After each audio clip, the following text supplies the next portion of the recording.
So we are studying the local factor. Local factor which are responsible to which favors the optimal tracking of patella. Clear? So this is the patellar tendon. It fixes the patella with the tibial tuberosity, and this is the force acting on the medial side of patella. Clear? That is vastus quadriceps. It has three muscles, and vastus medialis, intermedialis, and lateralis. So vastus medialis, it has a two fibers. Vastus medialis longus and vastus medialis obliquus.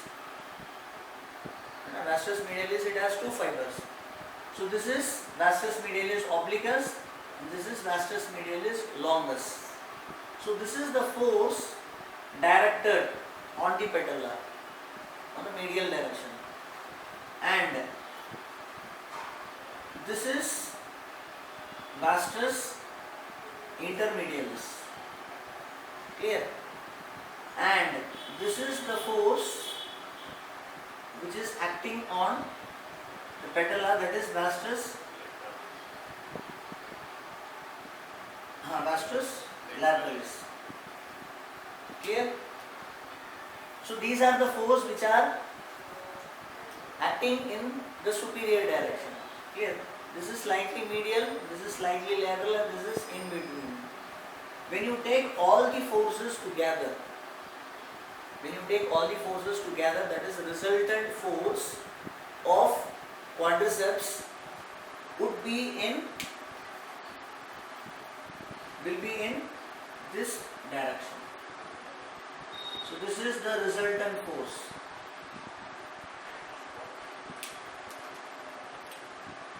This is the resultant force acting on, that is when you add all these forces, here the direction of force, the resultant force will be in this direction, which is the Q angle.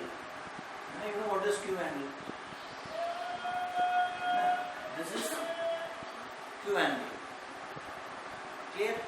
So this Q angle, creates the boosting force on the patella. Here, see, patella is fixed to the tibial tuberosity through patellar tendon, and this is the force, resultant force of quadriceps. So these two forces will create the boosting force, and this is called boosting force. And this boosting force is directed towards lateral. Are you clear? So this boosting force increases as Q angle increases. Clear? Suppose if this is the Q angle force, the quadriceps force generated by the quadriceps muscle, and patella is fixed, and this is the lateral boosting force. Here, if the Q angle increases, then what will happen? The boosting will also increase. Boosting force will also increase. So the Q angle is responsible for the magnitude of boosting force. If Q angle is maximum, boosting force is maximum. If Q angle is minimum, boosting force is minimum. So this boosting force will track the patella laterally. Here. So if Q angle increases, then what will happen? Patella will track laterally. Are you clear? So if you take, I will show other diagram.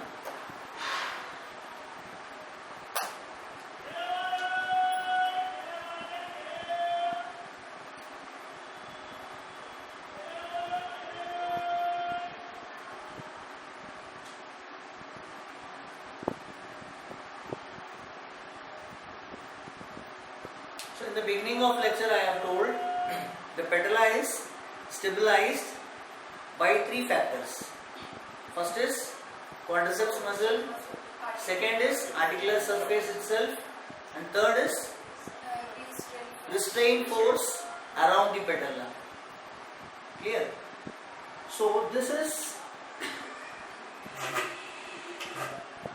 so the patella is stabilized in all directions. Clear? So that is, see, this is the force.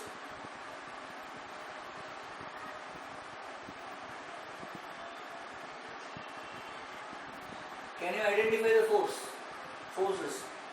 This is VMO stabilized, this is medial side and this is lateral side.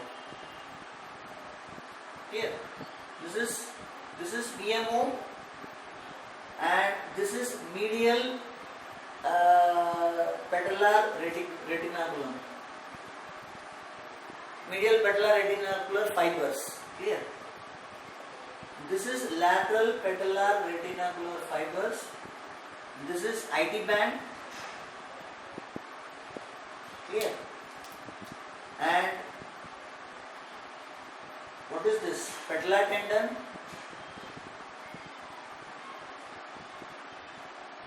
And this is Q angle.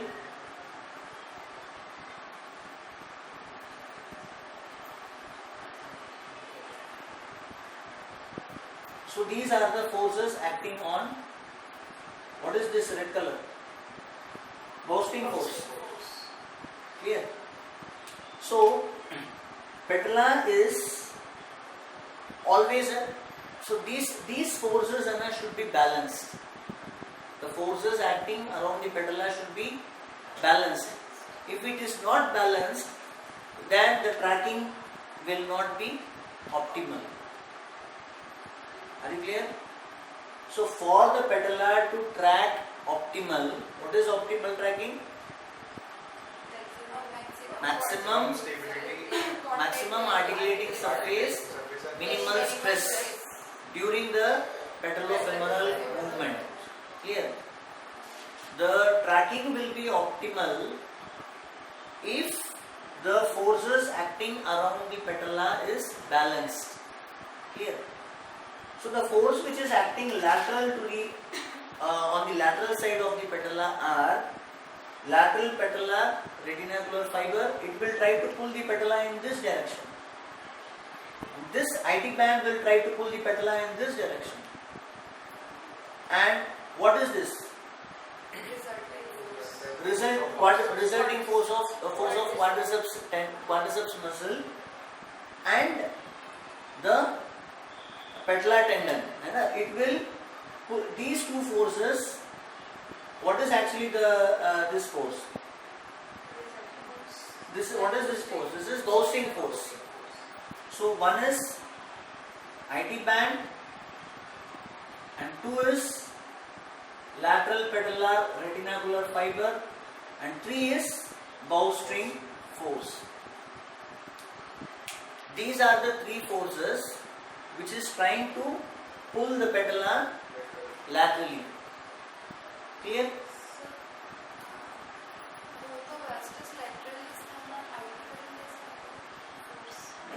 I have added vastus lateralis with Q angle, quadriceps force. All the forces I have added, and the resultant force is quadriceps force. This is the resultant force of all the three muscles. And IT band, attachment of IT band. IT band is attached to the patella on the lateral side. Clear? So IT band will also try to pull the patella in the lateral direction. Clear? So three forces are acting on the patella and it tries to move the patella in the lateral side. First is IT band and this is lateral patellar retinacular fiber, and these two forces together it forms the boosting force. So these three forces are trying to pull the patella in lateral direction. Clear? And VMO, vastus medialis obliquus, is trying, this is the force which is acting on the medial direction. Clear? And medial patellar retinacular fiber. You know the attachment of medial patellar retinacular fiber. They are having many attachments. They are attached with the patella. They are attached with the medial meniscus. They are attached even with VMO, fibers of VMO. Clear? So if in the patellar dislocation, for the patella to dislocate completely, there should be a complete rupture of medial patellar retinacular fiber. So it supports it fixes the patella in this direction, and VMO is keeping the patella in it stabilizes the patella in this direction. Clear? And one more important force acting on the medial direction is the articulating articulating surface itself. See, when you see the joint surface of femur, clear? This is lateral and this is medial. Clear? This is lateral articulating surface, this is medial articulating surface. The lateral articulating surface is little bit anterior. Clear? Suppose this is lateral condyle. Imagine this is lateral condyle, this is medial condyle. Clear? The lateral condyle is slightly anterior. Clear? What will happen if patella is trying to move, medially, if patella is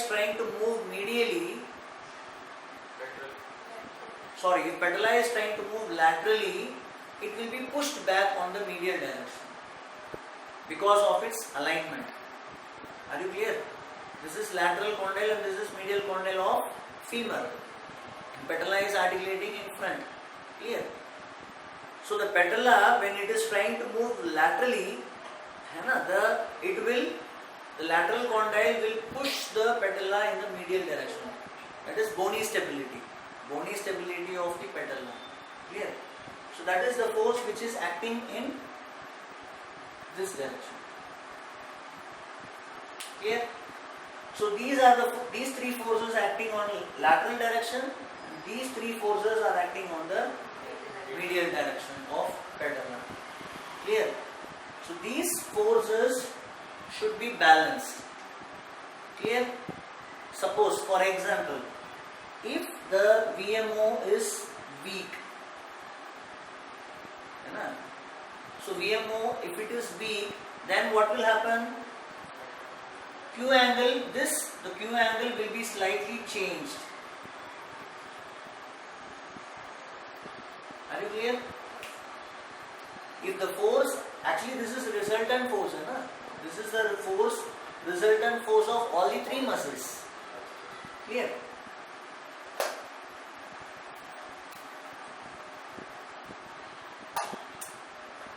This is VMO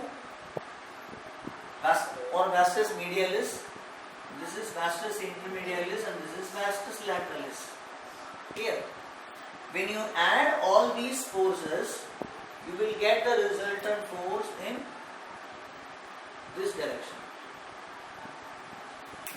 Clear? If this force, if vastus medialis obliquus or vastus medialis force is less, then the resultant force would be shifted laterally. Are you clear? Now the resultant force will be shifted laterally. If VMO is strong,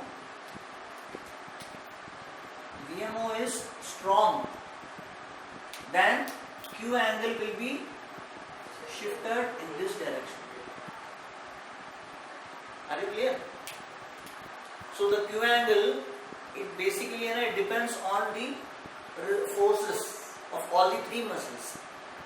If VMO is weak, it happens post-surgically. And why the VMO is, see, from the day one itself, you should start quadriceps exercise post-surgically. You know the reason?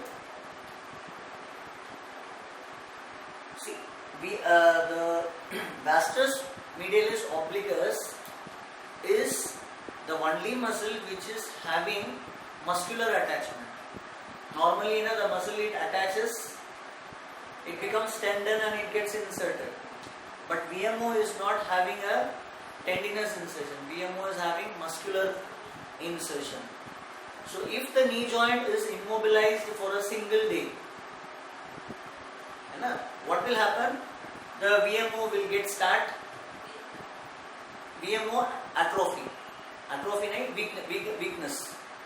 Weakness of vastus medialis obliquus will result. So this is the reason why you should give the quadriceps muscle, quadriceps exercises or isometric exercises of knee joint from the day one itself. Why? To prevent the wasting and weakness of VMO. Clear? Suppose if VMO is weak or VMO is absent or weak, what will happen? The quadriceps resultant force will be shifted laterally. Clear? We have discussed the boosting force. It depends on Q angle. Clear?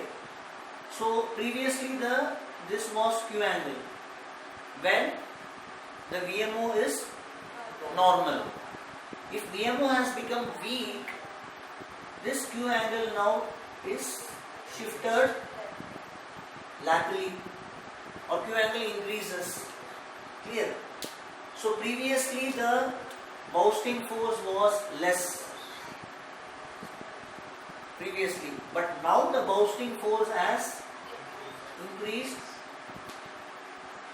It will try to, because VMO is weak and resultant force is greater, now boosting force will be maximum. Now will the patellar track normally or abnormally? Abnormally, because lateral structures are pulling the patella in the lateral direction because the medial structures are weak. So this will result in abnormal tracking. What is abnormal tracking? Articular surface is minimal and stress is maximum. Are you clear? So this will result in abnormal tracking of patella, which will in the later stage it will result in patellofemoral. Articular cartilage will now damage. Previously the stress is minimum and articular surface is maximum. Now the articular surface is minimum and compression force is maximum. Now it will damage the articular cartilage. Clear? And later it may result in patellofemoral syndrome. Clear?